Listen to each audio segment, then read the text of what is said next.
Are there any other board members that would like to speak on this before we vote? Are there any other owners that would like to speak on this? Maria, I see your hand first. I'm Maria Bueno, Botanica 145.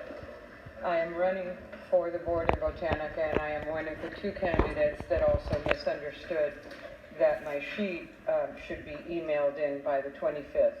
I understood it to be the 28th. I think it's important that you all understand what this means. The sheets have not been mailed out, are not scheduled to be mailed out until the 14th of this month. So what that means, and I made a mistake, I should have not asked, is there an additional day or not? Mine was written, it wasn't typed. It was Christmas Eve, Noche Buena, it was Christmas Day, so I actually, and I'm in the mortgage business, so it's end of year, end of month. I was busy, I took every last moment I thought I had to type it and send it in. I sent it in on the 28th, and it is due to be emailed out. So just to put it in context, if I had emailed the PDF on the 25th and someone hadn't opened it till the 28th, they still wouldn't have seen it. Nothing has been done with the PDFs. No decision has been made. I have seen, and I was part of a discussion with Mr. Rogel. I have seen what board members then wrote that Mr. Rogel said, and I have Mr. Rogel's, all the emails, all his answers, and if you'll allow me to read what he wrote, because he is our legal counsel. It says, while the deadline is the deadline, and it's the deadline for the information sheet that again is due out on the 14th. I cannot find anything which would prohibit an association from sending out information sheets received after the deadline. The association is required to send out information sheets timely received. While the rule address is what happens when it does not, the rule does not prohibit untimely sheets from being sent out.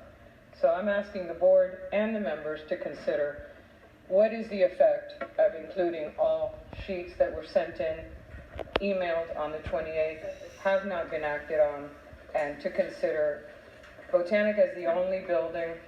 We would like more unit owner involvement. We would like all unit owners to have the opportunity to read about all of this.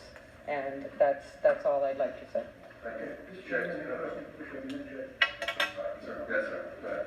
I really just want to know whether there is any legal, you might have already said what the lawyer said, whether there's any legal problem, and if not, yes. The lawyer's spoken on this a couple of times in email as well as in person, and what he said is that the rule is the rule, that it's supposed to be sent out 35 days before the election, but that it's not what he calls a fatal flaw to the process if a couple extra days are allowed. He said that, all things being equal, you should follow the rule, is what he said. But that if you did decide to give an exception to everybody that was equal, that he and his firm would have no problem defending that. Okay. Jay, I think your hand's next. Yeah, I mean, if this, without getting into the Botanica election itself and the candidates who are running, I'm sure with all of you, if this had been an issue of a filing date, someone filing date, I'd have a different position than Christian's motion. Then I would say, clearly, if someone did not file on time, they could not run. This is merely a question of an information sheet that goes out to people. It's really surplusage. It just helps people in that building to know who's running. Number two, it did fall on a holiday. And with most things in the law, when rules of civil procedure, rules of criminal procedure, I know we're not dealing with that here, but when there's a holiday, extra time is given to get over holiday days and holiday weekends. And that's why I think Maria's position, not because she's running, is correct. This would not have gotten opened up. This would have sat on desk. Had someone slipped it under the door of the HOA on the 25th when they were closed, it would not have been read probably until the 28th anyway. So I would advance a Christian's motion. Like I said, if it would have been the filing of your candidacy, I'd have a totally different position on it. Candidates who want to run should file on time. But for surplusage information about them, there's really no harm there. And I would agree with David about legal opinion on that. And I think that all 4 candidates should be considered for election, even though it's not my election. I don't live in that building. Yeah. Yes, sir, I have a comment, and I gave it to old Dave, and I'm not a Trump supporter. But, you know, sometimes regulations go nuts, I mean, in the country, and I think one of the advantages of sane people, maybe, is that they don't get too hung up now on regulations, really, because you're spending a lot of time with people thinking, I'm thinking what's going on with the HOA board, this is a silly thing, I think. I haven't talked to any of really the members of my board, because I just got on the board, and I'm sort of finding out what's going on. It just seems silly to me that we're spending so much time. I would like to hear more about other big issues, so this is tough. Yeah, we have some other stuff coming up, but thank you. That's all my comment. Okay. I don't know. Does anybody, yes, sir, Dave? I actually live in Botanica and I'm not running for the board. I'm just a voter.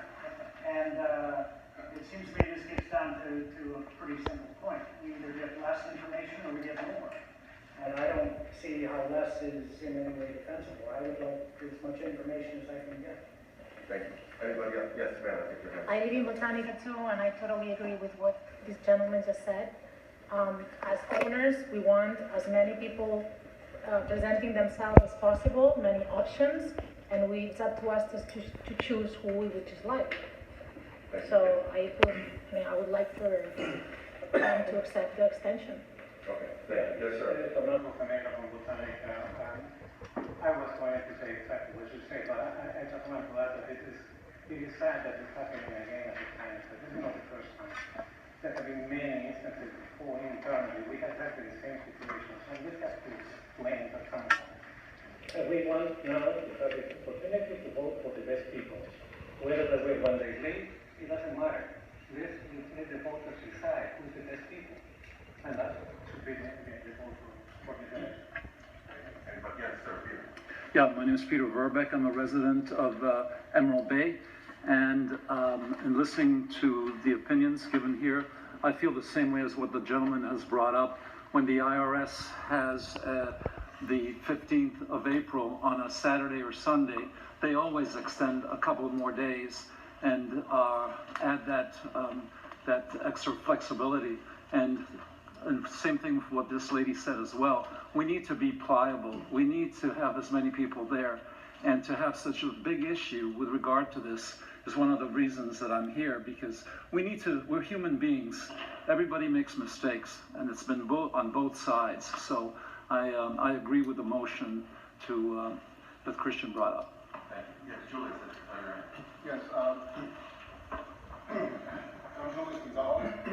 I'm currently the acting president of the Botanical Board, having been appointed, graciously nominated by Gustavo Tejas, and Matt voted for me, stepped aside and became vice president. So, because of both, I've been owner and resident in Botanica for over 30 years, believe it or not. But what I want to say is this. I've received requests at different times from the two, from Mr. Tejas and from Mr. Branson. Depending upon how the vote came out, I didn't want to speak before the vote was taken because I didn't want to influence the vote, but I also noticed that we had at least 3 Botanica members, excuse my voice, speak out and request for general information. I don't know how the vote's going to come out, and I don't want it to influence the vote because I think people are going to vote the way they're going to vote, regardless of what I'm saying right now. But I have received requests from 2 separate folks that one could describe as being on perhaps the opposite side. One has recused himself, opposite side of this issue. The request was to have a botanical board meeting and to study the issue. I didn't want to stomp on the HOA process, and even just by speaking, maybe already influencing it that way. But we would address those concerns, if we have that, would be, as we I was planning to give them a party. I'm not talking, I was just handing out cards. So what I'm saying is, and I invite those, at least the three that I've heard speak, please come to watch whatever that discussion is, and we'll have a motion, and, we'll have some kind of we'll see how we react to whatever the vote is. I don't want to influence the vote, because I think it doesn't really matter. People are going to vote that we're going to vote regardless of what I'm saying. So I wanted to give that consolation to the town. Okay. With the interest being information and clarity as to how we handle our election representatives in the town. That's all I wanted to say. So, just to clarify, what I think, summarize what I think Jules is saying is that regardless of what the HOA decides, the Botanica Board may decide to send out information on all of their candidates, regardless. Perhaps limited information. Yeah, thank you. I think that's yeah. Yeah, I don't want to stomp on the HOA process. Understood. Tell me if you can next. Yeah, I think you raise a very good point on how to solve this issue. There are two aspects to regulation. On the first one, that is following the regulations. There are too many regulations in general. But until we change them, we have to follow them. And one of the problems is that when we make Matt recusing himself from voting on this, but I think the solution is to do two things. One is that precedents are important.